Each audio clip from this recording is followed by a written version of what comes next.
Kenapa murid kecewa? Karena mereka nggak ngerti rencana Tuhan.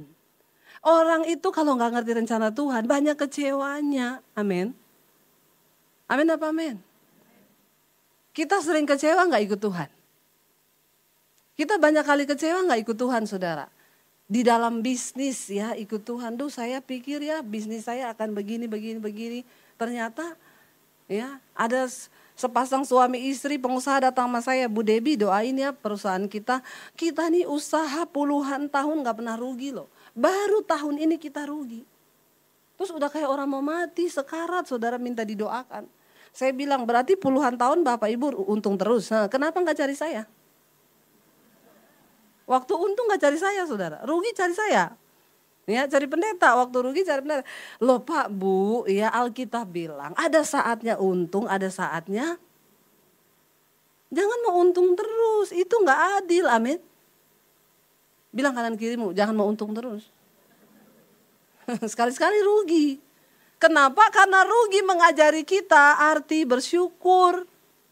Kadang-kadang orang untung terus gak lupa bersyukur, saudara, amin. Loh bener gak? Saya bilang sama mereka, Pak, Bu harusnya waktu untung terus puluhan tahun cari saya. Minta didoakan. Bu, ini gak bener loh. Kenapa? Masa kita untung terus loh puluhan tahun ini loh. Ini gak adil loh Bu. Harusnya sekali-sekali rugi dong, bener gak? Gak ada amin kalau ngomong rugi. Itulah orang Kristen, maunya untung. Ya kalau Pak Niko khotbah, saudara akan mengalami mujizat yang tidak lazim. Amin, semua teriak. Amin. Mau berarti harus menghadapi persoalan yang tidak lazim. Amin. Diem. Gak ada amin. Terus gini, yang biasa-biasa aja deh. Jangan yang tidak lazim berat. Tapi kalau mujizatnya mau semua. Padahal kita lupa itu satu paket. Buy one get one. Amin. Saudara, kita harus mengerti rencana Tuhan di dalam hidup ini. Supaya kita ini gak kecewa sama Tuhan. Kalau kecewa sama manusia itu mah biasa, emang manusia mengecewakan. Tapi jangan pernah kecewa sama Tuhan. Ya, kalau kita kecewa sama Tuhan tuh biasa, kita kecewa sama Tuhan tuh luar biasa. Kecewa sama manusia mah biasa. Tapi ketika kita mengerti rencana Tuhan, dulu saya sempat kecewa sama Tuhan. Waktu saya ikut Tuhan, semua ada dengar kesaksian saya, ya saya dari Muslim, tapi saya haji, saya terima Yesus tahun 95. Saya diusir dari rumah. Waktu saya diusir dari rumah, saudara, sebelum diusir kan saya udah diancam terus tuh. Saya bunuh kamu ya, kalau kamu gak balik ke imanmu, papi bunuh kamu. Papi gak segan-segan usir kamu dari rumah. Saya berdoa, saudara, bergumul, berdoa. Sepupu saya datang. Deb, tenang, kamu tetap maju. Imanmu harus kuat. Saya juga dulu gitu, kata sepupu saya. Namanya Nur Hayati, saudara. Dia dulu juga Muslim, dia terima Yesus. Lalu papinya marah besar.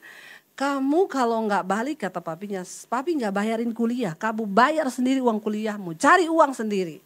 Jadi dia berdoa, saudara. Dia pakai satu ayat firman Tuhan. Hati raja seperti batang air di tangan Tuhan. Tuhan akan mengalirkan kemanapun Tuhan ingini. Dia bilang, hati papiku seperti batang air di tangan Tuhan. Tuhan sanggup mengalirkannya kemanapun Tuhan ingini. Tuhan, saya mau ikut engkau, jamah hati papiku. Dirubah dia. Dia doa puasa 3 hari, saudara. Doa puasa selama 3 hari, papinya terbang dari kotanya datang ke dia tempat kuliah. Kamu benar menjadi Kristen? Iya. Satu syaratnya, kata papinya. Apa? Kalau sudah jadi Kristen, jangan pernah balik lagi ke agama yang dulu. Karena agama itu bukan untuk main-main. Enak banget gak jawabannya? Haleluya, 12 kali puji Tuhan ya. Kita dapat jawaban gitu, wah ini Tuhan benar ini yang bekerja. Dia bersaksi, saya dikuatkan iman saya. Apalagi orang Kristen, kita ini suka kan copy paste ya. Orang lain ditolong, saya juga harus ditolong. Kalau bisa sama seperti dia ditolong. Lalu kita doa sambil nyanyi. Kalau lain ditolong, saya juga. Saya nyanyi hari pertama doa puasa. Hari ketiga doa puasa. Saya pakai ayat yang sama. Hati papiku seperti batang air di tangan Tuhan.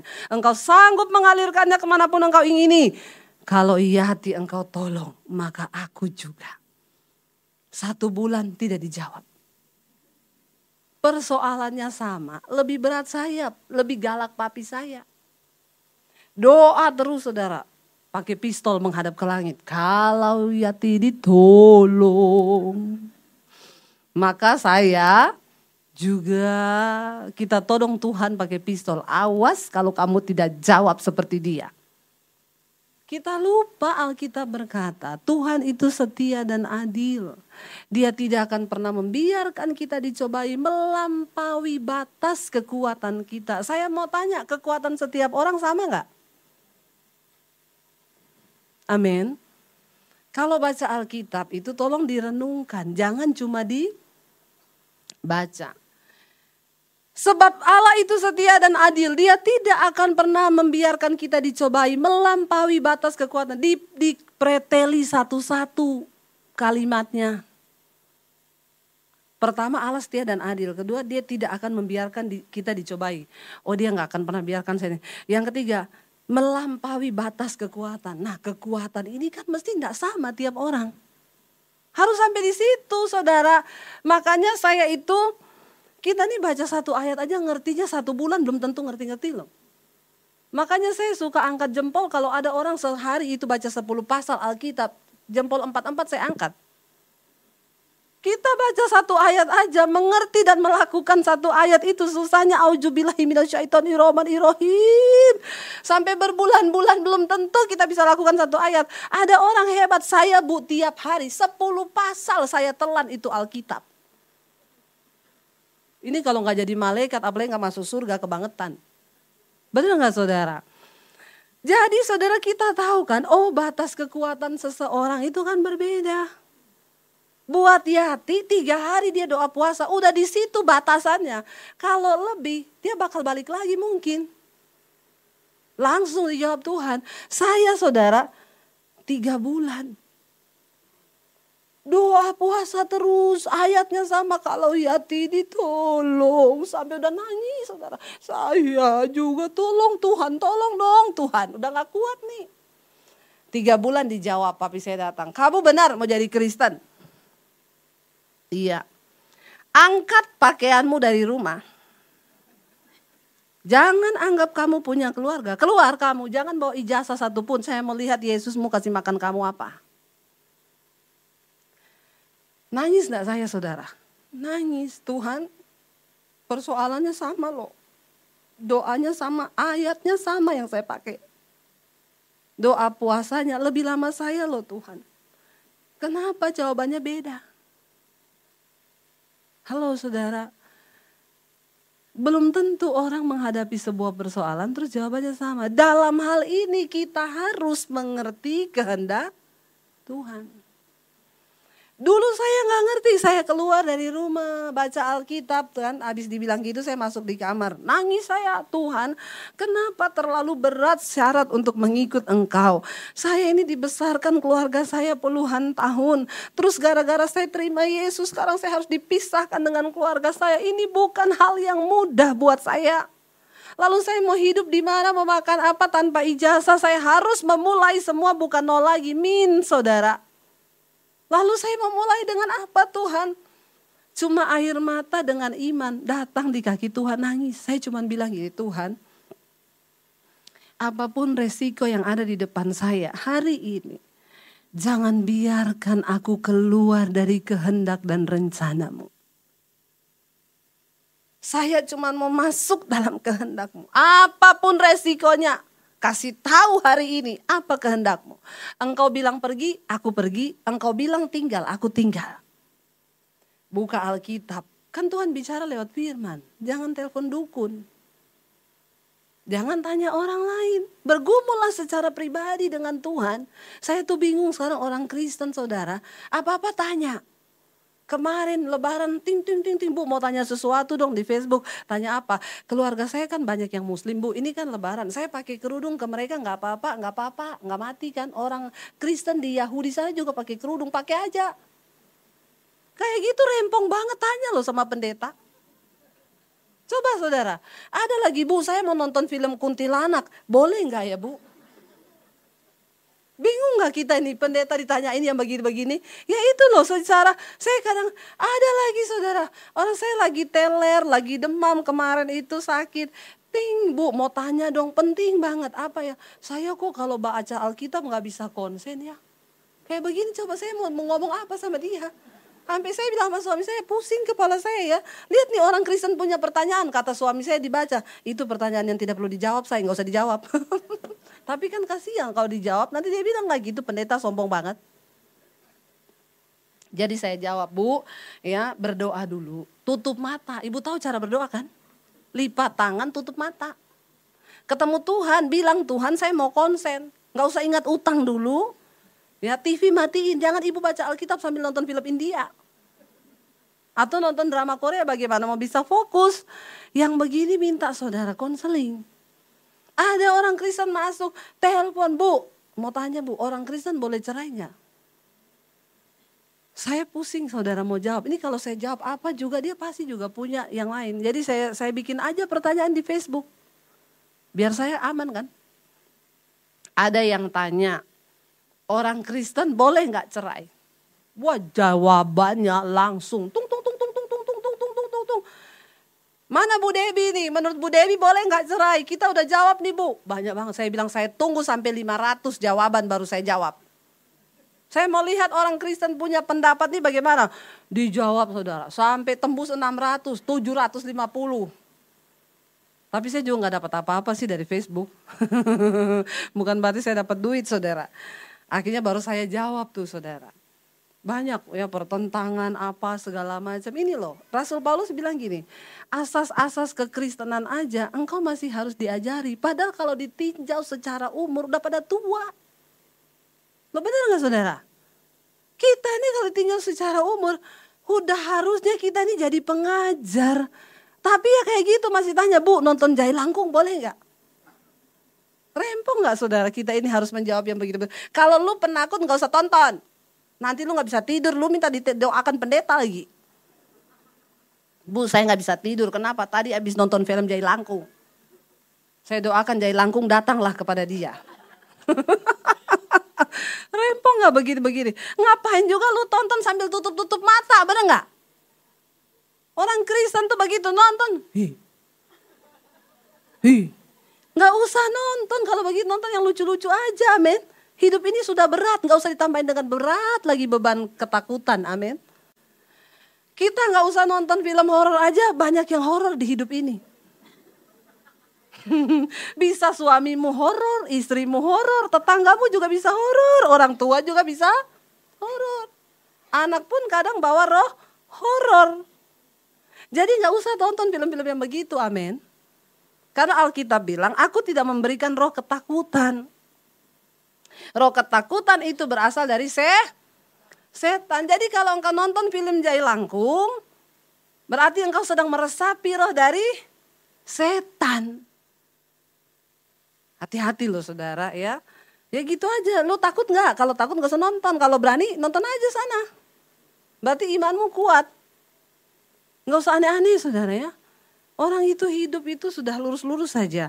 Daripada lu gak bisa tidur, tambah-tambah beban lagi. Pikir utang udah gak bisa tidur, masih mikir Jai Langkung. Coba saudara, aneh gak aneh ya. Lalu saya berdoa, Tuhan kasih tahu saya, engkau suruh saya pergi dari rumah, saya pergi loh Tuhan. Tapi kalau engkau suruh tinggal, saya tinggal. Doa, habis doa baca Alkitab, buka dapat ayat.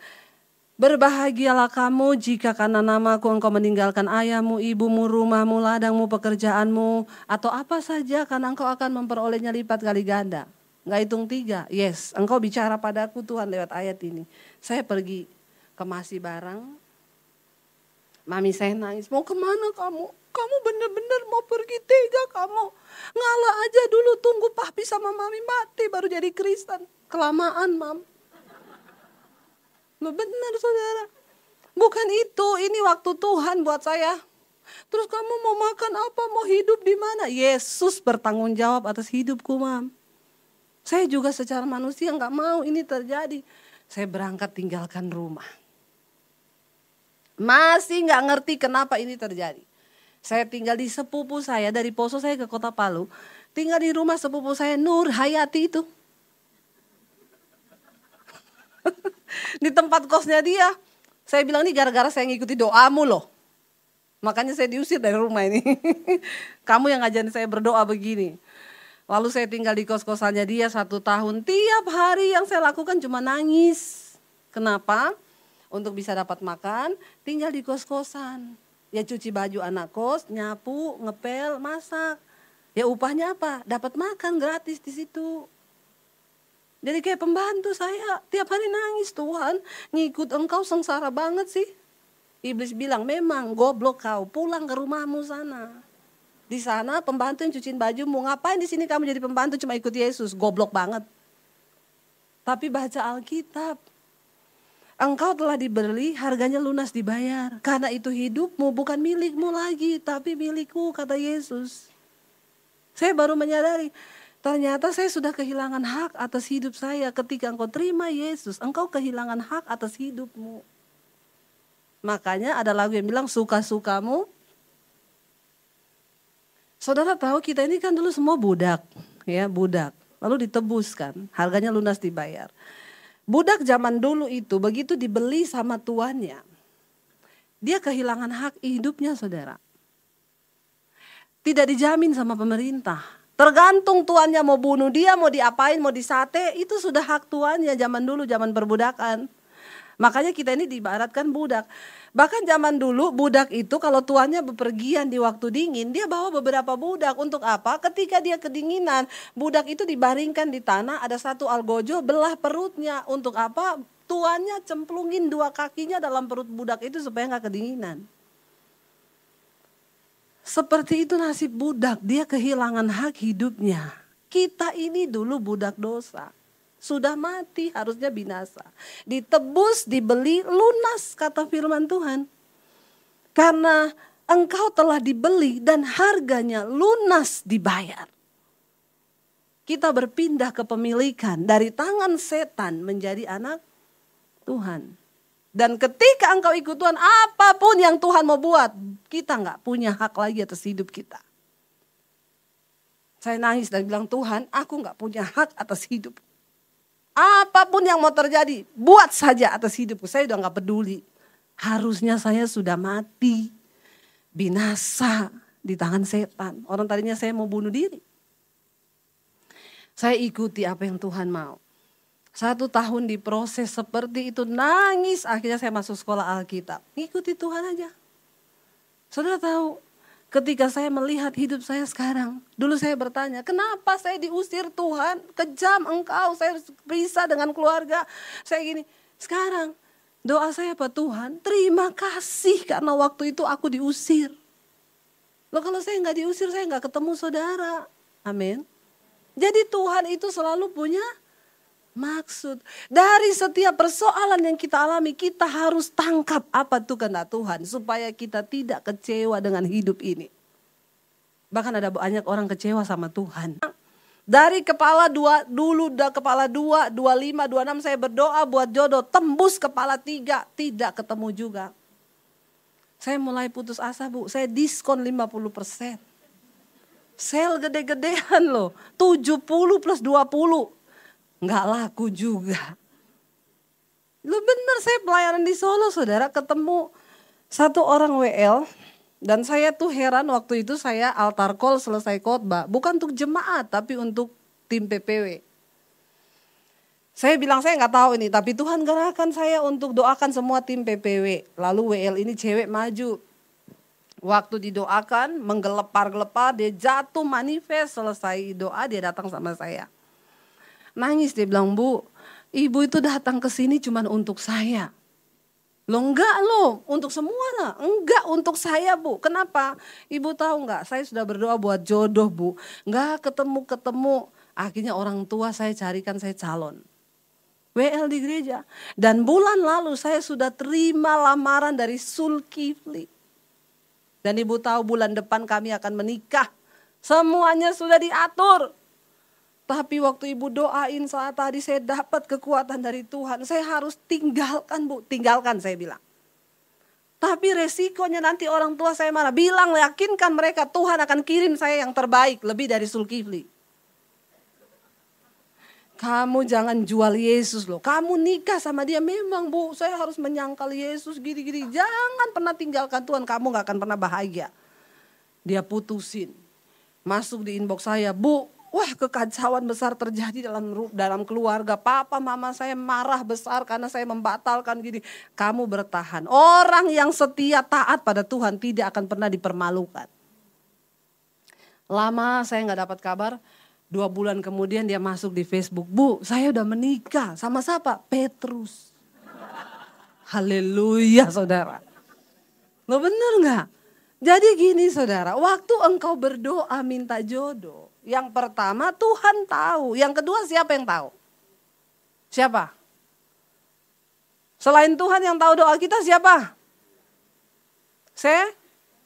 Setan. Loh setan tahu gak apa yang kita butuhkan? Ya tahu.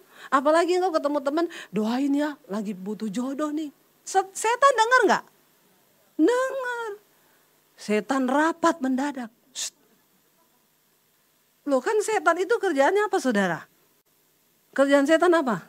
Saudara tahu gak kerjaan setan apa? Gak pernah jadi setan. Gak usah pura-pura. Kerjaan setan apa saudara?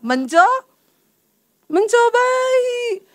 Dia kirim nih pencobaan, gak masuk, dia bikin strategi baru, dia kirim lagi. Karena kalau dia tidak berhasil mencobai kita, ya dia kan tidak mencapai target. Gak dapat bonus dia. Lalu setan dengar doanya butuh jodoh, dikirim Zulkifli, dikirim Muhammad. Ya, dia kirim dulu jebakan-jebakan karena dia tahu. Sebentar lagi Tuhan akan jawab nih doanya. Jadi sebelum kita dapat yang asli dikirim setan yang palsu dulu. Makanya jangan terburu-buru. Dalam hal ini engkau perlu tahu yang dari Tuhan yang mana nih. Amin saudara. Nggak benar loh saudara. Jadi tidak semua berkat itu yang kelihatan berkat itu dari Tuhan.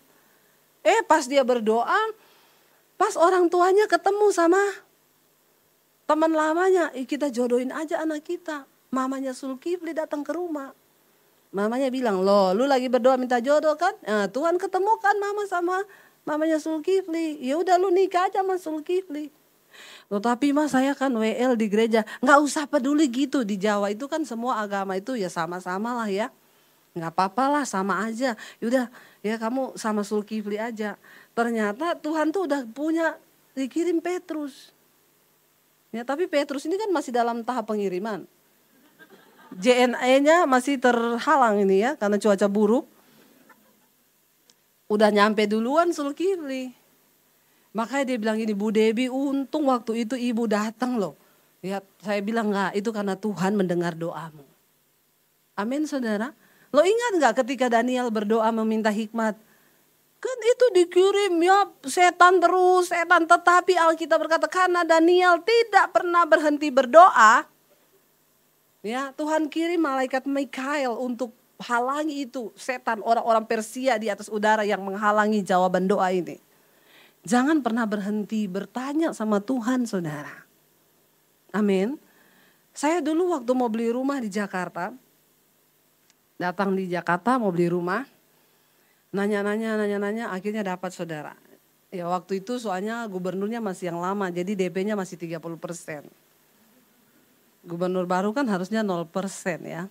Padahal janjinya 0%. Tetapi. Ya itu kata padahal dan tetapi semua. Ya lalu ya saya tuh lagi layani ada suami istri. Ya mereka lagi ada masalah dalam rumah tangga mau bercerai. Karena saya tiap hari layani mereka mau bercerai. Ya jadi mereka tuh tahu kadang-kadang telepon Bu bisa ke rumah nggak bisa saya ini lagi cari-cari rumah. Oh ibu mau beli rumah iya. Lalu dia tanya Bu ada kendala apa nggak yang kita bisa bantu gitu ya. Kami merasa ibu tuh sudah banyak mendoakan keluarga kami di saat kami lagi kacau ibu bisa datang jadi nggak apa-apa lah kita bantu. Gini aja Pak kalau mau bantu saya Pak Bu ya gini loh jadi saya ini kan nggak bisa ambil apa-apa lewat bank karena ya bank itu selalu syaratnya slip gaji. Saya ini gak ada slip gaji. Jadi kalau ditanya ibu ada kerja? Ada gaji? Ada. Slipnya mana? Gak ada. Lah gajinya dari mana Bu? Kok gak ada slipnya? Dari sorga Mas. Terus slipnya dengan iman. Orang bank bilang, bos saya tidak beriman Bu. Jadi maaf, kita nggak pakai slip dengan iman. Jadi agak repot saya saudara ya. Jadi ya udah saya bilang sama dia, Pak, ada nggak Bapak punya kenalan bank atau apa yang ya bisa urusin saya ini loh. Saya ini nggak bisa tembus di bank. Oke ya, dia telepon ya, orang BCA gini. Pokoknya ini digolkan ya, harus ini saya jadi penjamin lah, penjamin gini. Oke. Lalu dia tanya yang kedua apa lagi Bu? Pak bisa negoin nggak? DP-nya jangan 30%. Oh ya coba saya tanya, itu kalau DP-nya nggak 30% bisa nggak? Wah nggak bisa, itu aturan bank, saya nggak bisa utak-atik. Nggak bisa Ibu. Oh berarti nggak jadi, emang uang Ibu kurang? Iya kurang berapa? Banyak Pak, berapa? 75 juta. Bu aman, saya yang tangani 75 jutanya, saya jaminkan Ibu di bank. Oh ini udah oke, BCA udah oke ya, nanti Ibu siapin semua berkas-berkasnya biar diambil sopir saya diatur. Ya saya pikir kan mujizat kan saudara, beres semua nggak? Beres kan, saya pulang saya cerita sama suami saya, itu Bapak sama Ibu mau tolong kita gini. Ya udah berarti udah aman kita ya. Saya doa, malam-malam doa tanya Tuhan kan, Tuhan ini kehendak-Mu apa bukan? Tanya dulu. Waktu lagi doa, suara Tuhan ngomong ini, jangan kamu terima bantuannya, jangan terima uang 75 jutanya. Tolak dalam nama Yesus. Saya tengking itu suara, dalam nama Yesus. Lo bener gak? Lah ini kan mujizat saudara di depan mata, bener gak? Saya bergumul sampai keringat dingin saya. Diam terus, suami saya bilang gini, kenapa kamu tiba-tiba berubah? Saya gak tahu mau ngomong apa ini saya bilang. Ya, tapi gak bisa dibohongin. Alkitab bilang kita ini kan tawanan roh. Kalau orang itu jadi tawanan roh, apa yang kau terima dari Roh Kudus, engkau gak bisa bohong, sekalipun itu menyakitkan, kita gak bisa pura-pura gini, anggap gak denger. Ya gak mungkin. Gak mungkin kita anggap gak denger tuh gak mungkin, mending gak denger sekalian daripada denger. Makanya ikut Tuhan itu kadang-kadang gak enak. Memang gak enak. Saya diam, suami saya tanya, saya ada apa? Kenapa kamu tiba-tiba berubah gini? Itu loh. Saya minta tanda gini, Tuhan kalau ini memang suara Tuhan, suami saya setuju. Kalau dia gak setuju, berarti aku harus melakukan firman, istri tunduk pada suami. Loh Tuhan dilawan kan pakai firman. Sebenarnya manusia ini, makanya jangan suka capek ya sama ngomong ngeluh sama Tuhan. Tuhan saya capek menghadapi persoalan. Tuhan bilang, kamu pikir saya gak lebih capek hadapi kamu? Tuhan tuh lebih capek loh hadapi kita ini. Jadi saya punya senjata gitu, kalau suami saya bilang ambil, ya berarti kan itu Alkitab bilang istri tunduklah pada suamimu. Saya cerita sama dia. Jawabannya gini, ya kalau Tuhan yang ngomong jangan loh. Ya dia tidak mendukung saudara. Berarti kami harus menolak ya. Saya bergumul di dalam hati, Tuhan gak ada jalan lagi loh, cuma ini jalan. Di meja makan mertua saya ngomong, Tuhan tuh ajaib ya di saat memang kalian membutuhkan gini-gini. Wah ini kesaksian besar gini. Dia udah seneng kan saya udah cerita. Saya bilang, Bu gak jadi. Kenapa? Saya tuh doa dapat suara Tuhan gini-gini, saya harus tolak semua pertolongannya mereka. Mertua saya bilang gini, itu tuh dari Tuhan loh. Gak ada orang tuh mau nolong sampai seperti itu kalau bukan Tuhan loh yang gerakan. Tapi sayang gak ada ayatnya, taatlah kepada mertuamu. Gak ada ayatnya, saya cari-cari gak ketemu saudara. Itu ketawanya biasa aja. Kayaknya bermasalah sama mertua juga itu.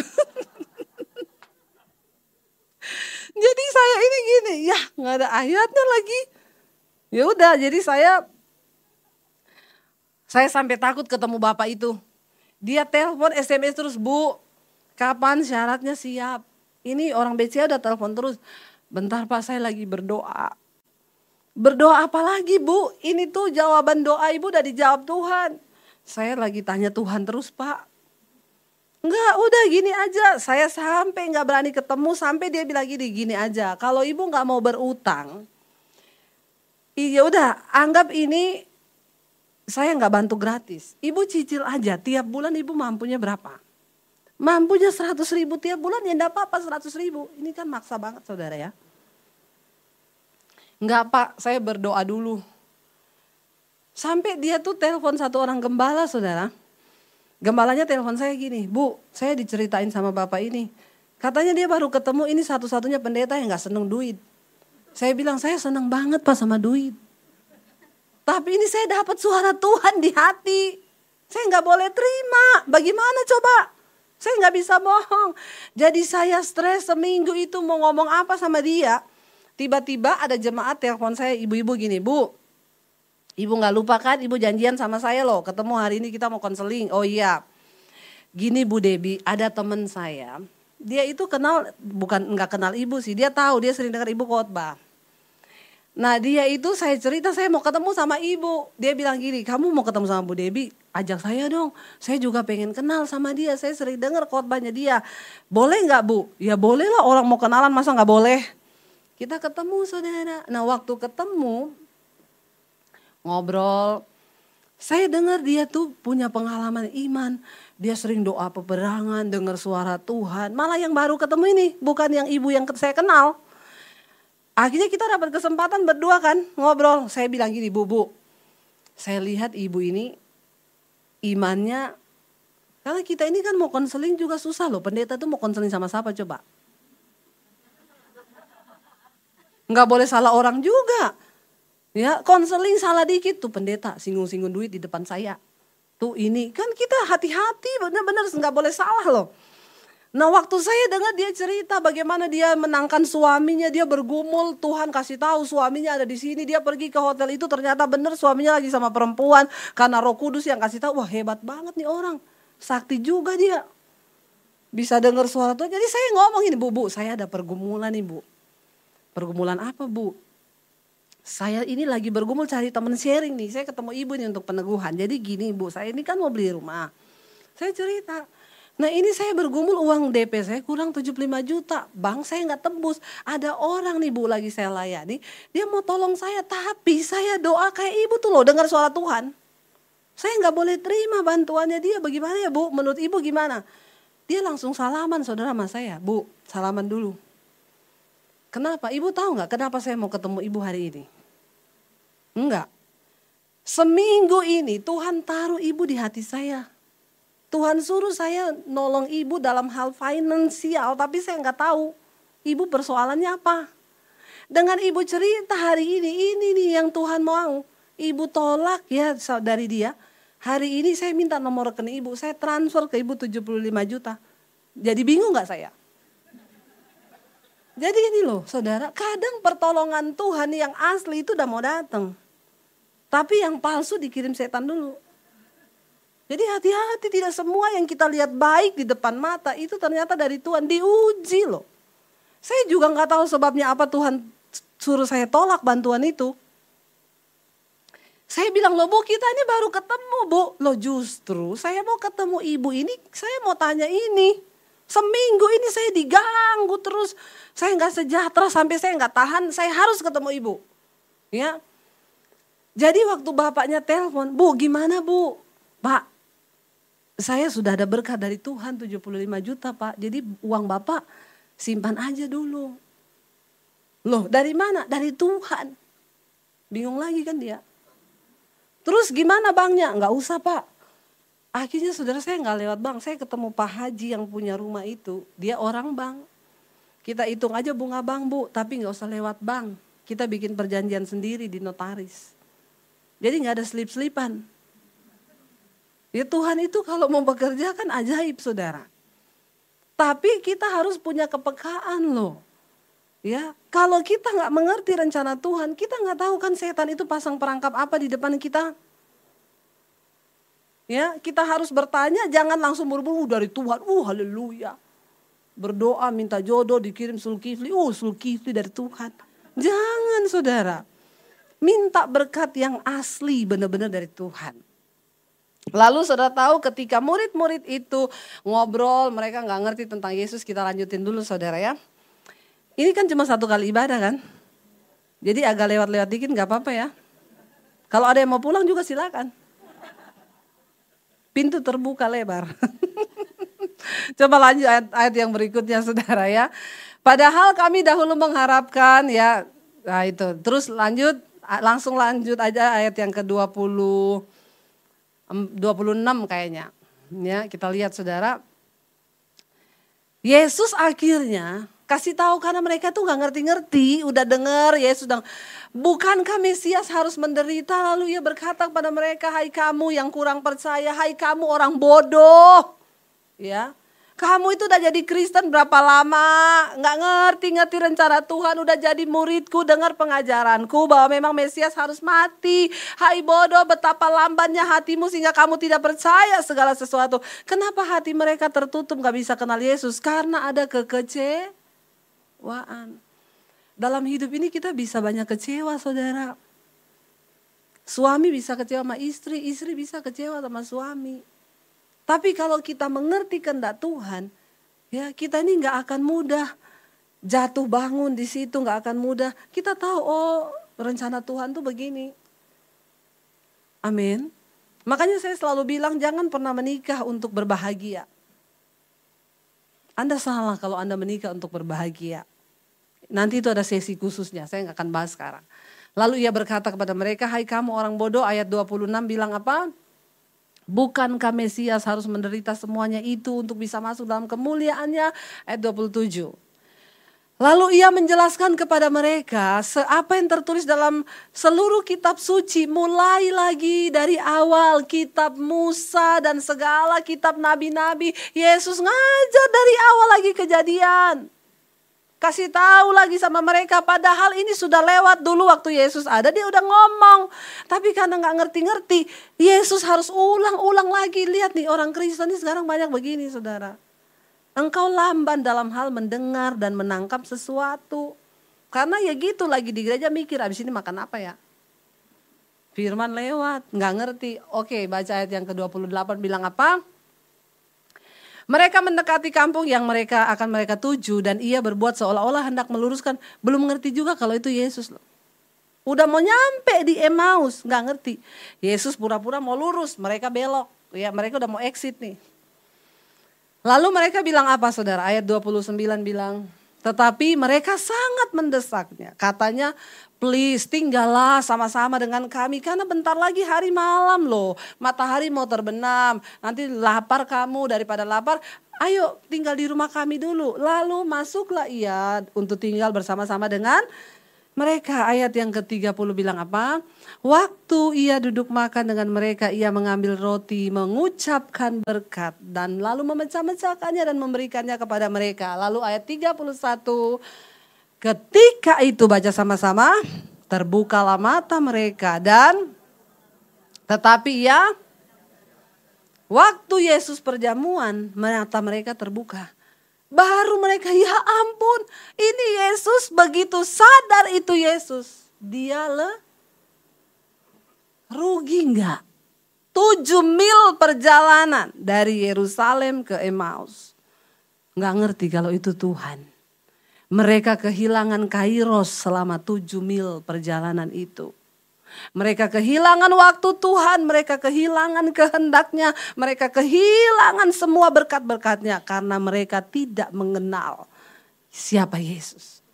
Orang Kristen 40 tahun jadi Kristen, kalau engkau tidak mengenal siapa Yesus dan rencananya, engkau kehilangan kairosnya Tuhan 40 tahun.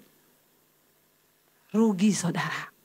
Coba kalau dari awal mereka kenal Yesus tidak ada kecewa, makanya dalam hidup ini jangan banyak kecewa. Sama ipar kecewa, sama mertua kecewa, sama mantu kecewa, sama kakak kecewa, sama adik kecewa. Gak usah kecewa loh, hidup ini memang begini. Kita ini mau berbuat jahat atau baik, yang namanya kecewa itu pasti datang. Tanpa kita undang, kadang kita mau buat baik aja bisa dikecewakan loh sama orang. Benar gak saudara? Kita ini mau buat baik sama keluarga aja bisa, cuma mau berbuat baik aja bisa kecewa loh kita. Apalagi kalau kita buat jahat. Kita bikin baik aja kecewa loh kita. Loh benar saudara, ini hidup. Tapi jangan tinggal di dalam kekecewaan itu. Engkau akan kehilangan kairos Tuhan di dalam hidupmu. Coba kalau dari awal hati mereka tidak ada kecewa.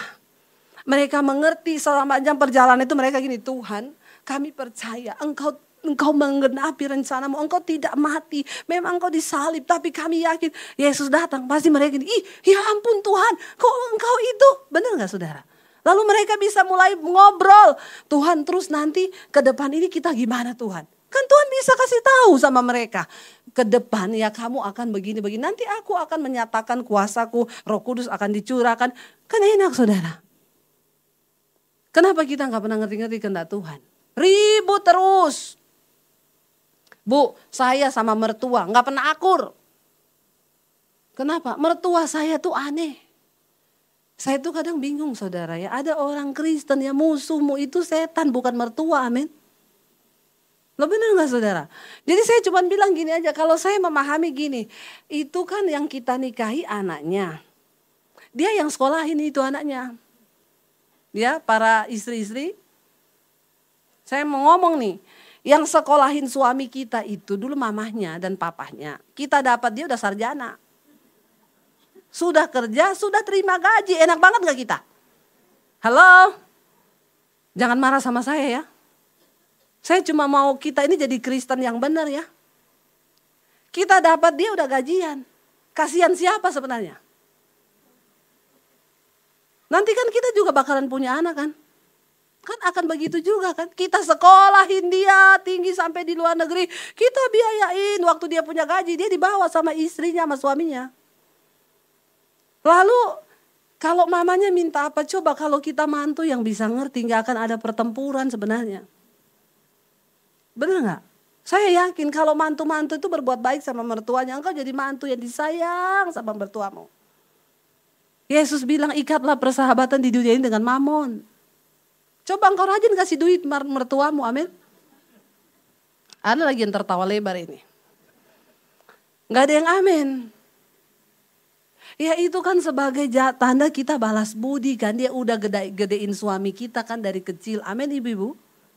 Gak ada yang amin ibu-ibu di sini nih. Mesti gak seneng sama saya semua nanti. Tapi bu mertua saya aneh. Seaneh-anehnya orang kita berbuat baik terus berbuat baik. Mau aneh dia? Ngerti aja. Ada orang bu mertua saya lagi datang. Berantem saya terus di rumah sama dia. Bukan cuma sama dia. Sama suami tiap hari saya ribut kalau ada dia. Memang mertua begitu. Mertua saya kalau datang saudara. Dia masukkan ke dapur. Saya goreng tempe nih.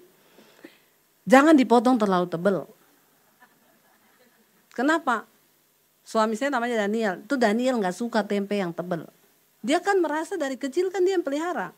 Dia tahu selera anaknya. Padahal anaknya nikah sama saya udah 15 tahun. Dia udah ikut selera saya.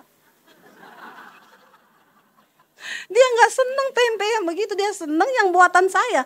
Tapi yo namanya mertua. Nyoma irisan. Goreng buat anakmu. Seneng dia. Dipotong, diiris, dimasak. Walaupun anak saya makan gini. Ini mesti bukan kamu yang masak. Makmu. Jadi makan aja biar dia seneng. Dimakan ya. Pagi-pagi dia bangun. Saya harus bikin kopi kan buat suami. Dia udah bikin duluan. Dia gak tahu takaran kopi suami saya. Dia pikir ini masih anak kecil yang dia besarkan dulu. Gulanya banyak sekali saudara. Suami saya minum. Say, bukan kamu yang bikin. Aku bangun, makmu sudah bikinin. Terus gimana ini? Buang aja. Karena dia gak bisa minum. Iya gak apa-apa. Tapi pura-pura di depannya dia bilang enak dulu. Enak loh kopinya mak. Seneng kan dia. Kita yang waras gak? Loh bener. Namanya orang tua itu memang begitu. Ya kita ngerti aja. Nanti anak saya telepon, saya pulang, Mam. Kata anak saya, Mam. Pot bungamu dipindah loh. Sama Mae. Dipindah kemana? Saya masuk berubah semua. Tatanan rumah diganti saudara sama dia. Ya dia merasa itu anaknya. Saya bilang sama anak saya gak apa-apa. Kalau dia balik ke Solo kita rubah lagi. Enak gak saudara? Enak kan? Gak usah jadi persoalan. Loh mak kok kamu pindah kok di sini? Gak bisa di sini. Pindah lagi. Kita sama gila saudara. Loh kita ini kalau kita punya iman, kita ini mengerti kebenaran, sudahlah yang begitu. Kadang saya bilang sama suami saya, Say, kamu udah kasih uang belum sama makmu? Ya kan biasanya kamu yang kasih. Enggak, kali ini dari tanganmu loh. Masa dari tangan saya terus? Dari tanganmu supaya dia tahu anaknya itu sayang sama dia. Itu istri yang ajarin suami, amin ibu-ibu. Jangan ngomong, saya berantem sama mertua saya, terus saya bingung caranya usir dia bagaimana. Saya beli tanaman bu, saya taruh depan rumah gede banget. Mertua saya pulang, ini tanaman apa ya kok tajam-tajam, itu namanya lidah mertua. Ya gitu, itu lidah mertua tajam. Ya mertuanya beresin pakaian, masuk koper, saya mau pulang sekarang. Masa dia bilang lidah mertua? Ya memang ada tanaman itu namanya lidah mertua, ada. Tapi lu gak usah beli di saat ada mertuamu di rumah. Itu namanya cari perang, amin. Coba tuh orang Kristen sekarang, ya karena gak ngerti kehendak Tuhan, maunya ribut, maunya berantem, sama anak berantem, sama orang tua berantem, semua itu dibikin damai aja kan enak, amin. Didik anak sekarang juga tidak gampang. Saya cuma bilang anak saya pelayanan dia pergi.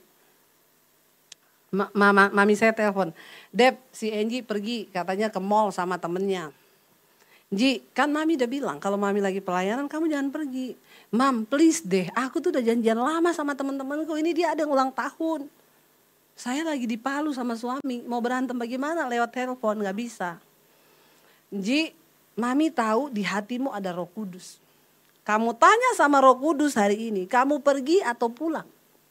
Ya, tanya aja sama Roh Kudus. Roh Kudus ngomong apa, lakukan. Roh Kudus ngomong pergi, pergi. Roh Kudus ngomong pulang, pulang. 10 menit saya tunggu kabar. Mami saya WA, Dep, Angie udah pulang. Saya telepon anak saya, Dek, kamu gak jadi pergi? Nah kan mami bilang tanya Roh Kudus. Nah Roh Kudus bilang apa? Pulang, ya pulang. Amin saudara. Kita mau ribut-ribut, gak ada untungnya. Ya bawa aja mereka ke firman. Itu paling aman udah. Jangan lewatin kairos Tuhan di dalam hidup kita cuma karena emosi kita, ambisi kita, ego kita. Yang tidak akan pernah berhenti kalau kita ikutin. Kenali Yesus, kenali rencananya dalam hidup. Kalau engkau ribut-ribut dalam rumah tangga berarti Tuhan mau engkau semakin saling sayang. Halo? Suamimu bikin engkau jengkel berarti Tuhan mau istri banyak-banyaklah cium suamimu. Kalau istrimu terlalu cerewet, suami engkau harus banyak cium istrimu. Amin. Nggak ada yang amin. Tanda-tanda akhir zaman ini. Ya benar saudara, pernikahan itu harus dibangun. Saya hari-hari ini, Bu, saya ini cuma mau sekolahkan anak yang paling bungsu ini udah masuk kuliah. Setelah dia selesai kuliah, Bu, saya mau cerai sama suami. Kenapa, Bu? Ibu punya pil? Enggak. Suami punya will? Enggak. Lah kenapa mau cerai? Nek lihat mukanya. Ini banyak loh, terjadi hari-hari ini. Ke gereja duduk bareng berdua di gereja duduk bareng. Begitu keluar gereja lihat-lihatan, nek. Saudara, pernikahan ini harus dibangun loh. Lo bener loh. Saya mau lanjutin apa enggak ini? Mau nggak dilanjutin soal pernikahan? Nanti ya kelamaan ya. Udah pada bosan? Tanda-tanda akhir zaman. Lebih suka di luar daripada di gereja. Lo bener loh, kita ini kalau gak ngerti kehendak Tuhan hancur. Babak belur ngikuti keinginan diri. Suami istri berantem ribut. Kalau istrimu sudah terlalu cerewet, itu berarti dia butuh belayan bapak-bapak. Yang amin cuma gembalanya. Yang lain udah jadi Bang Toyib, gak mau belai istrinya lagi. Bapak-bapak, kalau istrimu terlalu cerewet, banyak ngambek, berarti dia butuh. Coba yang bawa istri belai dulu istrinya. Coba di depan saya belai istrinya coba. Kalau Anda sehat pernikahanmu, Anda berani belai. Bahkan Anda cium dia berani. Coba. Nggak ada yang berani loh. Kayaknya di sini perlu seminar pernikahan loh Pak. Mengerikan loh ini Pak. Bener loh, tanda-tanda akhir zaman loh ini. Ya. Masa nggak ada yang berani belai istrinya? Coba ada nggak yang berani belai istrinya? Sampai dicubit istrinya aja nggak mau loh. Ampuni Tuhan Yesus, ampuni.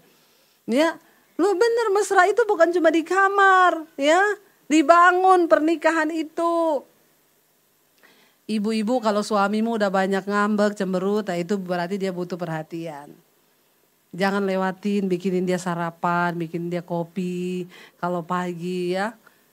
Tapi dia menjengkelkan, Bu, saya mau bikin kopi, mau saya kasih sianida. Tobat ya. Nggak boleh loh. Tuhan melarang itu. Jangan ya. Yuk bangun saudara. Kenapa? Kebahagiaan itu kita yang buat.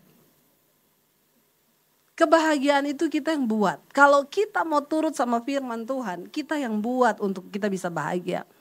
Kenapa? Karena bahagia itu bukan keadaan, tetapi pilihan. Usir setan jauh-jauh dari rumahmu. Ya, kalau udah mau ribut, jangan ribut. Say, daripada ribut, pelukan yuk. Amin. Ini akhir zaman memang ya.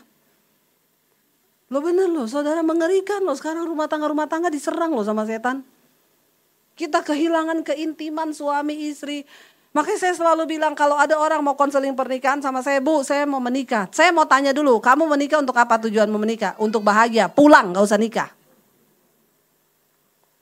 Kita ini terlalu banyak masuk di dalam kerohanian yang di awan-awan. Jadi gak pernah diajarkan tentang asas dari pernikahan itu sebenarnya apa. Menurut Alkitab saudara, kebahagiaan yang sesungguhnya itu kan orang kenapa gak boleh menikah untuk bahagia? Karena konsep bahagianya kita dengan konsep bahagianya Tuhan itu berbeda. Kita ini terlalu banyak nonton drama Korea. Jadi gambaran kita suami yang ideal itu yang bawa bunga tiap hari ya. Kalau nangis dia bawa sekuntum mawar. Ya. Padahal kan ibu-ibu sekarang lebih suka bukan bunga mawar tapi bunga bang. Ibu-ibu matre ya. Lebih suka bunga bang. Jadi enggak ya, pernikahan itu dibangun ya. Pernikahan itu karena waktu kita dulu pacaran itu kan manusia itu kan suka yang palsu. Waktu pacaran itu dibangun di atas dasar kepalsuan. Semua yang manis dikeluarkan. Waktu pacaran, masa promosi, iklan. Nanti waktu udah menikah, masa iklannya habis. Nah itu tersisa yang pahit. Nah waktu yang pahit ini nih bagaimana kita menjalaninya. Jangan lihat berapa lama rumah tanggamu, tapi lihat kualitas di dalam rumah tangga kita. Adakah Tuhan di dalamnya? Nanti aja kapan-kapan saya bahas karena waktunya memang sudah kelewatan jauh.